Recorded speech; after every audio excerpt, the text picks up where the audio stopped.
कश्मीर के जंगल में टुन्नू चिड़ा अपनी पत्नी टुनटुनी के साथ एक मिट्टी के बने घर में रहता था। टुन्नू चिड़ा बहुत ही गरीब पक्षी था। वो मजदूरी करता था और टुनटुनी पक्षियों के घरों में साफ सफाई का काम करती थी। उनकी एक बेटी थी जिसका नाम सुनहरी चिड़िया था। एक दिन टुन्नू चिड़ा बीमार पड़ जाता है। कई दिन बीत जाने के बाद भी टुन्नू की तबीयत में कोई सुधार नहीं होता। तब टुनटुनी चिड़िया अपने पति से कहती है, सुनहरी के बापू, मैं कहती हूँ तुम किसी डॉक्टर को दिखा लो। कई दिन हो गए हैं, तुम्हारी तबीयत में कोई सुधार नहीं हो रहा है। मेरा जी बहुत घबरा रहा है। अगर तुम्हें कुछ हो गया तो मेरा सुनहरी का क्या होगा? हम तो अकेले पड़ जाएंगे आपके बिना। इसलिए आप मेरी बात मानिए और डॉक्टर के पास दिखाने जाइए। अच्छा ठीक है टुनटुनी, जब तुम इतना कह रही हो तो मैं कल सरकारी अस्पताल में जाकर अपना चेकअप करवा कर आ जाऊंगा। तुम फिक्र मत करो, बाकी ऊपर वाले की मर्जी। बस एक बात हमेशा ध्यान रखना, चाहे जिंदगी में कितनी भी परेशानी क्यों ना आ जाए, तुम कभी हार नहीं मानना। उस मुसीबत का डटकर सामना करना।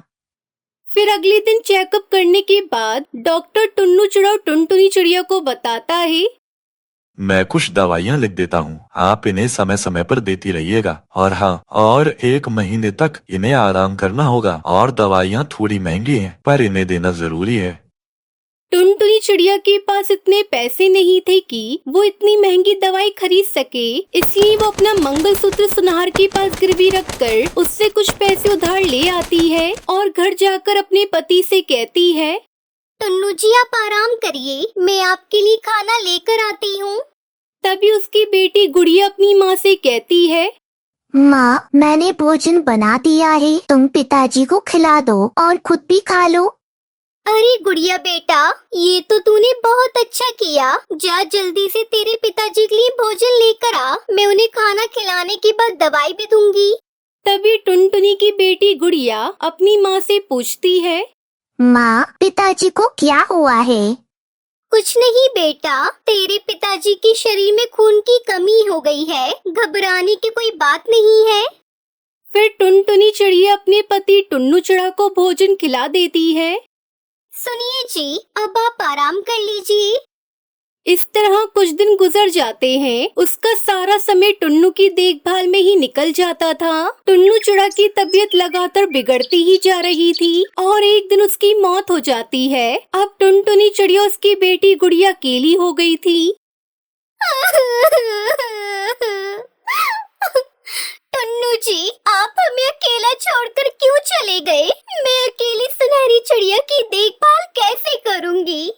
पिताजी वापस आ जाइए। पिताजी, आप हम लोगों के साथ ऐसा क्यों कर रहे हैं?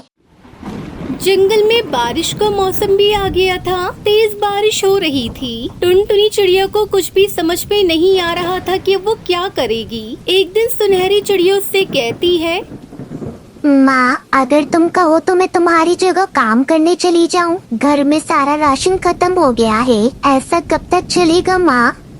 नहीं बेटा, मैं कल खुद ही काम पर जाऊंगी। कितने दिनों तक घर पर अकेली बैठी रहूंगी।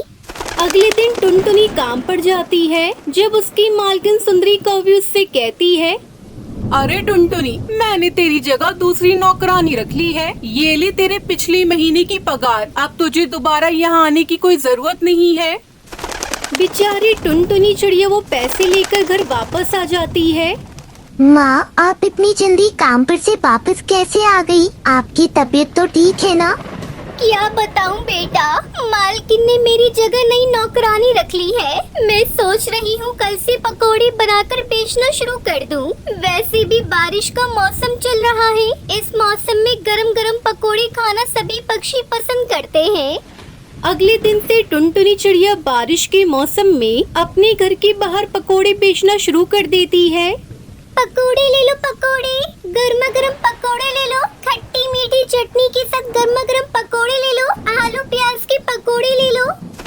तभी पक्षी उसकी दुकान पर पकोड़े खाने आते हैं। अरे वाह टुनटुनी, मजा आ गया। कालू, तू भी यहाँ आकर गर्मा गर्म पकौड़े खा। बहुत ही स्वादिष्ट हैं ये पकौड़े। टुनटुनी बहन, मेरे दोस्त को तीखी चटनी के साथ पकौड़े देना।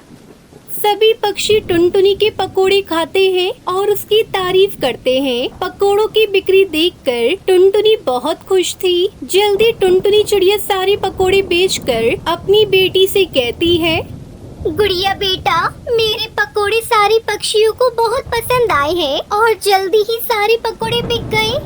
माँ, मैं ऐसा करती हूँ, मैं भी कल से आपके साथ चलूंगी पकोड़े बेचने, आपकी मदद भी हो जाएगी। नहीं बेटा, तुझे मेरे साथ जाने की कोई जरूरत नहीं है। तू अपनी पढ़ाई पर ध्यान दे। कल से तू फिर से स्कूल जाना शुरू कर दे।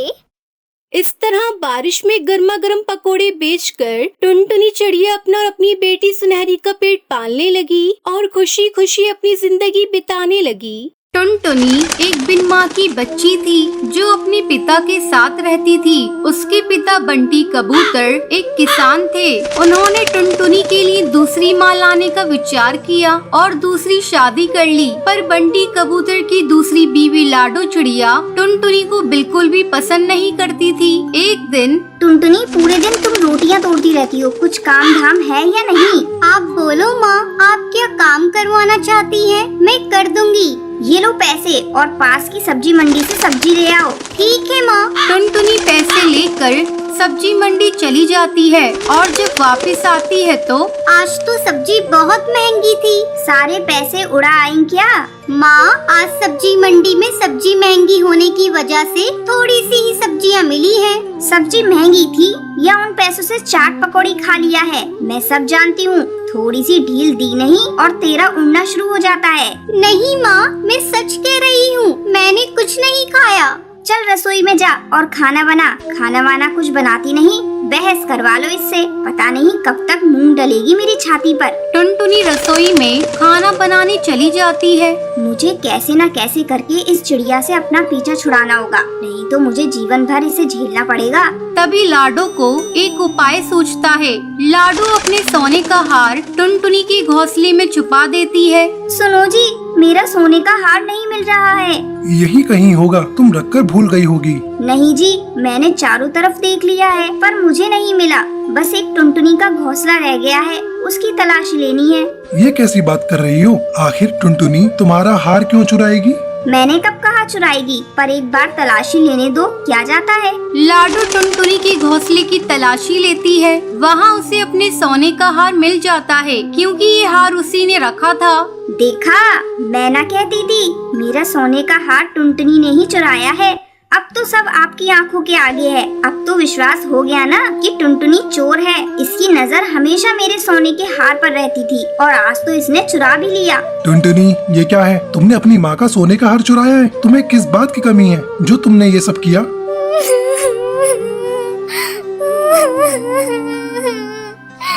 नहीं पापा, मैंने सोने का हार नहीं चुराया। मुझे नहीं पता ये हार कहाँ से आया। मैं भला हार क्यों चुराऊंगी? पर ये तो मेरी आंखों के आगे ही तेरे घोंसले से निकला है। अगर तूने नहीं चुराया तो ये हार तेरे घोंसले से कैसे निकला?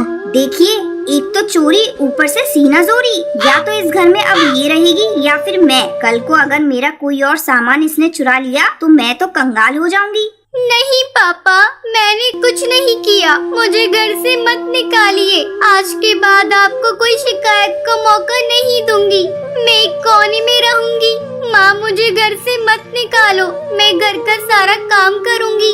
बंटी कबूतर चुपचाप खड़ा देखता रहता है, वो कुछ नहीं बोलता। टुनटुनी अपनी आंखों में आंसू लेकर उस घर से निकल जाती है और रोते रोते एक जंगल की ओर चल पड़ती है। तभी टुनटुनी को एक खरगोश दिखाई देता है जो झाड़ियों में फंसा होता है। ये खरगोश तो बहुत खूबसूरत है, पर ये तो झाड़ियों में फंसा हुआ है। मुझे इसकी मदद करनी चाहिए। इसे तो झाड़ियों से चोट भी लग गई है। टुनटुनी झाड़ियों से खरगोश को निकाल देती है और जड़ी बूटी को उसके घाव पर लगा देती है। खरगोश ठीक होकर जंगल की ओर भागता है। वो खरगोश के पीछे पीछे घने जंगल के अंदर पहुंच जाती है। अरे, मैं ये कहाँ आ गई? ये तो घना जंगल है। इसमें तो बहुत सारे जंगली जानवर भी रहते होंगे। अब मैं क्या करूँ? टुनटुनी उदास होकर बैठ जाती है। ऐसे बैठने से कुछ हासिल नहीं होगा। मुझे कुछ करना होगा। मैं घर वापस भी नहीं जा सकती।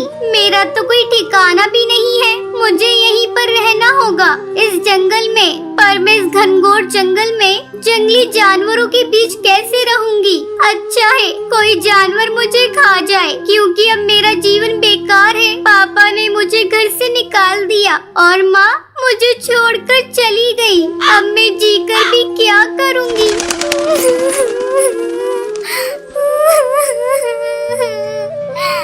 टुनटुनी ऐसा सोच ही रही होती है कि तभी वो खरगोश वहाँ आ जाता है। टुनटुनी, तुम बहुत ही अच्छी चिड़िया हो। तुम ऐसा कैसे सोच सकती हो? तुम्हें तो अभी और जिंदगी जीनी है। टुनटुनी चौंक जाती है और इधर उधर देखती है। टुनटुनी चौंको मत, मैं बोलने वाला खरगोश हूँ। तुमने मेरी जान बचाई, तुम इस जंगल में बिना चिंता के रह सकती हो। यहाँ पर रहने में मैं तुम्हारी मदद करूँगा और तुम्हारी रक्षा भी करूँगा, और इस जंगल के सभी जानवरों को मैं समझा दूंगा, वो तुम्हारे दोस्त बनकर रहेंगे। बहुत बहुत शुक्रिया खरगोश जी, लेकिन तुम्हारे इस जंगल में रहने के लिए मुझे घर की जरूरत होगी, पर मेरे पास तो कुछ है भी नहीं।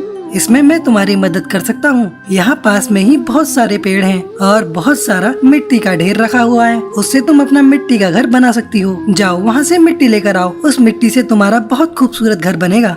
टुनटुनी को ये सब सुनकर बहुत अच्छा लगता है।